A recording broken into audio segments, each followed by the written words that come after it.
There is a moment in the final days of the Third Reich that almost nobody talks about. April 1945. Berlin is burning.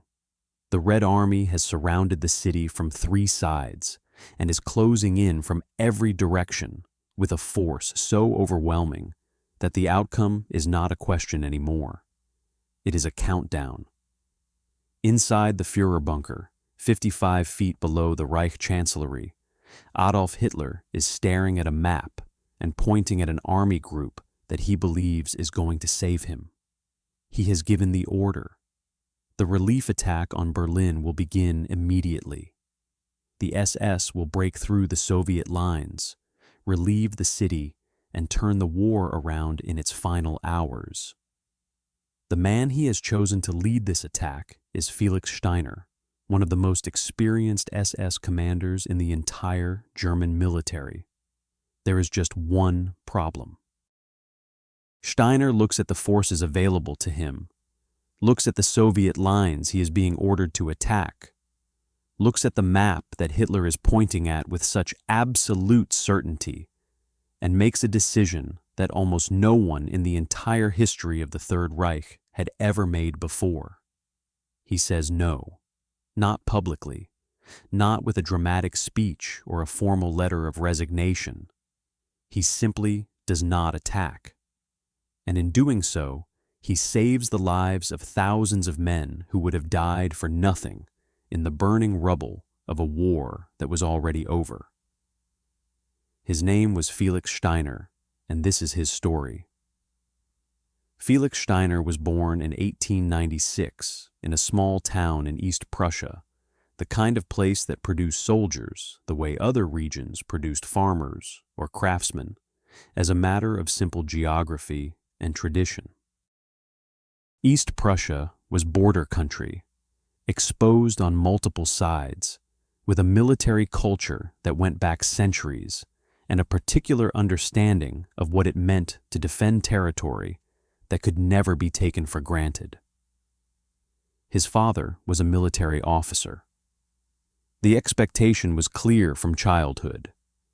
Steiner was going into the army, and the only real question was what kind of officer he was going to become.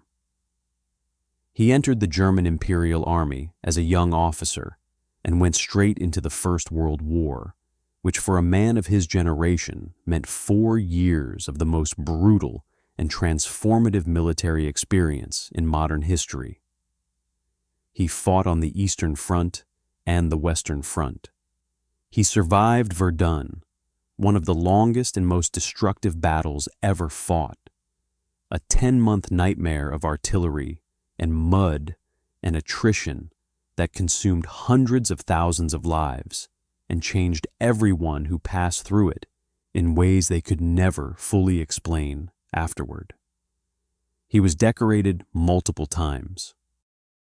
He rose through the ranks, and he came out of the war with something that relatively few surviving officers possessed: a genuine tactical intelligence that had been tested and refined in the most demanding conditions imaginable, combined with a serious and sustained interest in the question of why the German army had fought the way it had and whether there was a better way to do it.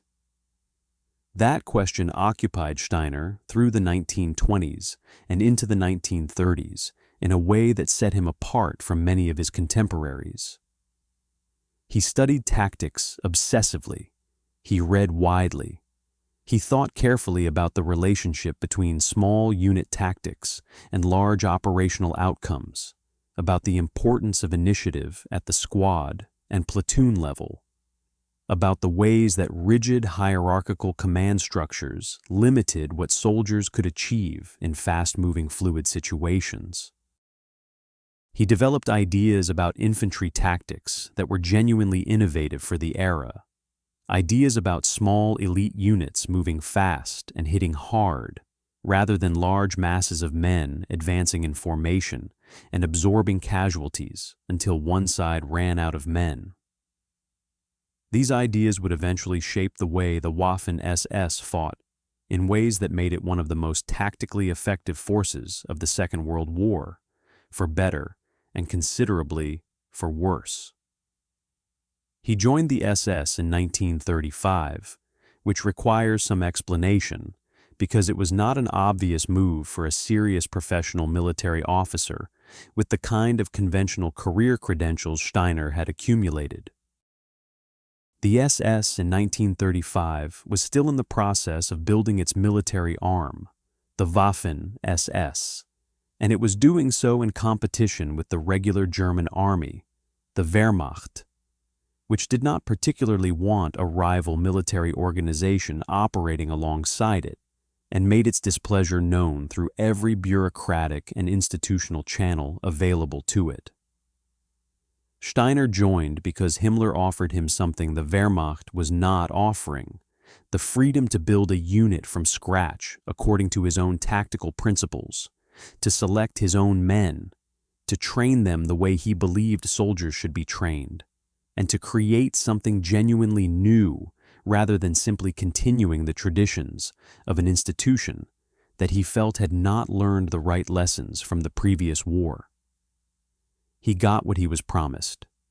He built the SS Division Deutschland, and later the SS Division Wiking from the ground up, applying his tactical philosophy at every level of their organization and training. The results were units that fought with an aggressiveness and tactical flexibility that consistently surprised opponents who were expecting them to behave like conventional infantry. Steiner's men moved faster, reacted faster, and showed an individual initiative under pressure that was a direct product of the way he had trained them. He was not simply executing Himmler's vision of what an SS soldier should look like. He was building soldiers according to his own professional standards, and the professional standards were genuinely high. The war began in September 1939, and Steiner's units went to war with a reputation already established and an expectation to live up to. They fought in France in 1940 in the campaign that destroyed the French army and drove the British into the sea at Dunkirk in 6 weeks of fighting that shocked the entire world, including most of the German High Command, which had not fully believed its own plan would work. Steiner's units performed with the aggressive effectiveness that his training had produced. When the campaign in the West ended with Germany in control of most of continental Europe, Steiner was one of the rising stars of the Waffen SS, an officer whose tactical abilities were recognized even by Wehrmacht commanders who resented the SS on institutional grounds. Then came the Eastern Front, which changed everything for everyone who fought there. Germany invaded the Soviet Union in June 1941 in Operation Barbarossa, the largest military operation in human history, and Steiner's units were in the middle of it from the first days. The scale of what he encountered in the Soviet Union was simply different from anything the war in the West had produced. The distances were vast in a way that made Western Europe look like a city park. The Soviet resistance, initially chaotic and disorganized, was relentless in a way that French resistance had not been, absorbing losses that would have ended any Western army and continuing to fight. The climate was extreme in ways that German planners had chosen not to think about too carefully. And the ideology that drove the war in the East, on both sides, produced a level of brutality that went far beyond anything that military necessity alone could explain. Steiner commanded his corps across some of the most savage fighting of the entire war. The siege of Leningrad, which lasted 900 days and killed more people than the atomic bombs dropped on Japan, was partly fought in terrain where Steiner's forces operated.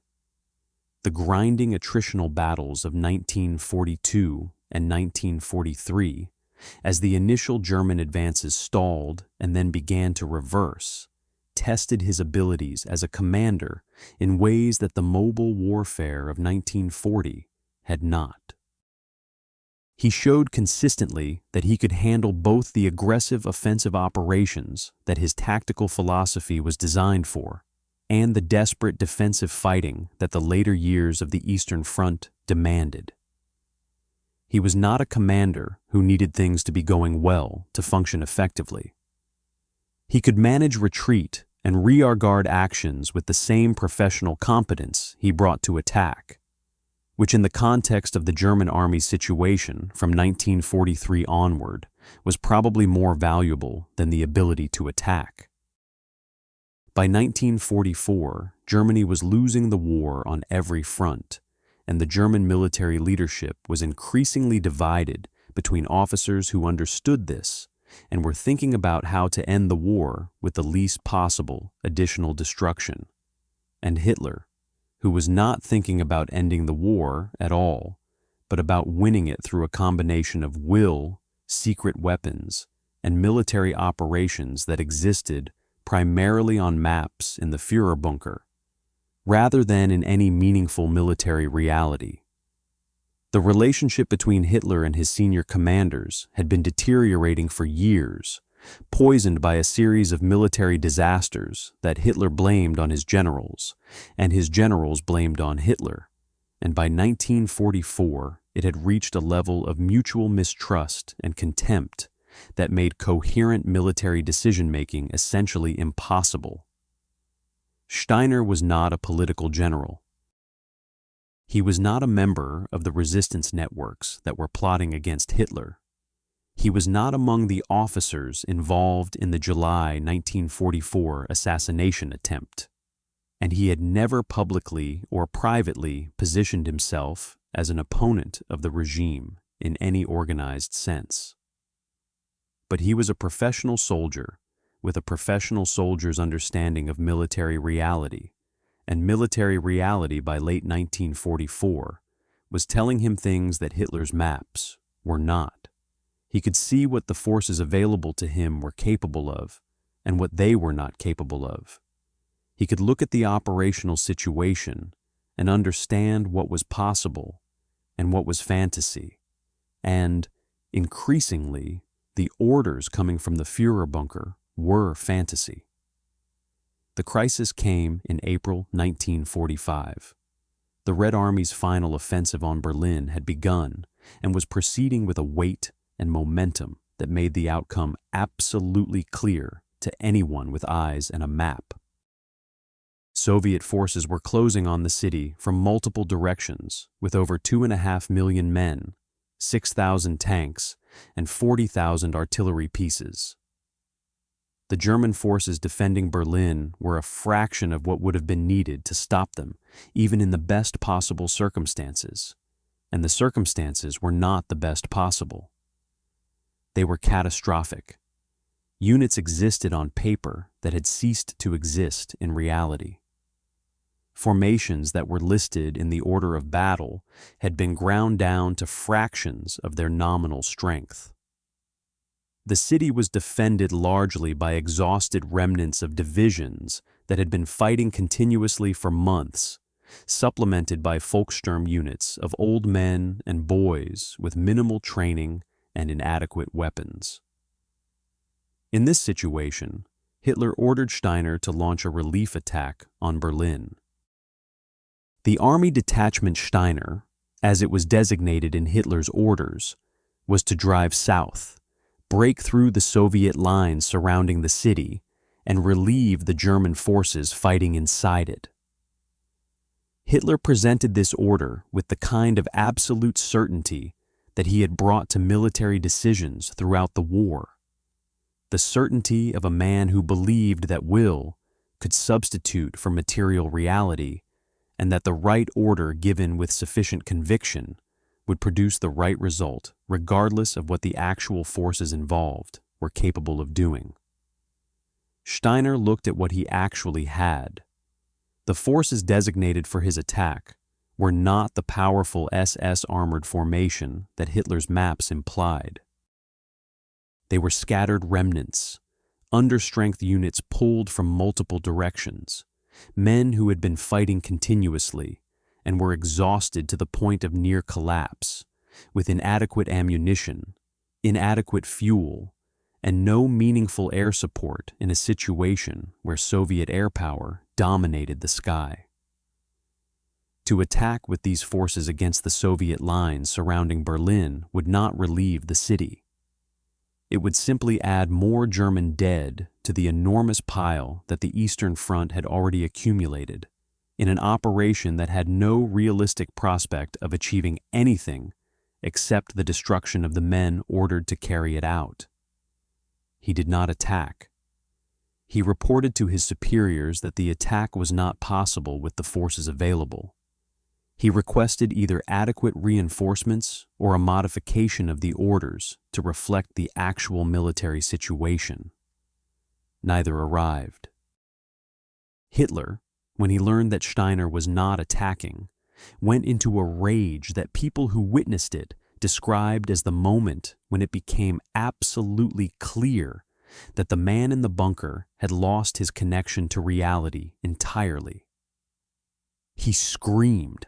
He accused Steiner of cowardice and treason. He declared that the war was lost, then almost immediately began planning new offensives with forces that did not exist. It was the scene that Albert Speer and others described as the final breakdown, the moment when Hitler's capacity to function as anything resembling a rational actor finally collapsed completely. Steiner held his position. He continued to manage the forces available to him as best he could in the chaos of the final weeks of the war, trying to keep his men alive and move them westward toward American lines, rather than leaving them to be killed or captured by Soviet forces, which in the context of how Soviet forces were treating captured SS soldiers in April 1945 was not a theoretical concern, but a matter of immediate life and death. He was not thinking about history or legacy or how his decision would be interpreted afterward. He was thinking about the men under his command and the military situation in front of him, and making the decisions that a professional soldier makes when the orders he has been given have no connection to military reality. Germany surrendered in May 1945, and Steiner was captured by British forces. He was held as a prisoner of war and later appeared before denazification tribunals. He was not prosecuted for war crimes, though the units he commanded over the course of the war had been involved in atrocities, as virtually every formation that fought on the Eastern Front had been, and the question of his personal responsibility for what happened in his name was complicated in the ways that questions of command responsibility always are when the crimes are committed by soldiers rather than directly by the commanders who led them. He was denazified and released. He spent the post-war years writing. He produced memoirs and military histories that presented his own account of the war and his role in it, accounts that were inevitably shaped by the desire to explain and justify decisions that the post-war world was not inclined to view charitably. He was part of the veterans community that formed around former Waffen SS officers in post-war West Germany, men who maintained that the Waffen SS had been a purely military organization that fought honorably and should be distinguished from the criminal organizations that the post-war tribunals had designated it as. This position was self-serving and historically problematic in ways that have been thoroughly documented by subsequent historians, but it was the position that Steiner and men like him maintained consistently until the end of their lives. He died in 1966 at the age of 70. He died a free man, which, given the scale of what he had been part of over the course of his military career, was an outcome that history probably should not have delivered, but did. The decision he made in April 1945, the refusal to throw his men into an impossible attack that would have killed them for nothing, was genuinely significant. It saved lives. It was one of the very few moments in the final weeks of the Third Reich when a senior military commander looked at an order from Hitler, understood that following it would accomplish nothing except unnecessary death, and chose the lives of his men over obedience to a man who had already lost the war and was simply not ready to admit it. Whether that one decision, however significant, outweighs everything else that came before, it is a question that does not have a clean answer. History rarely does.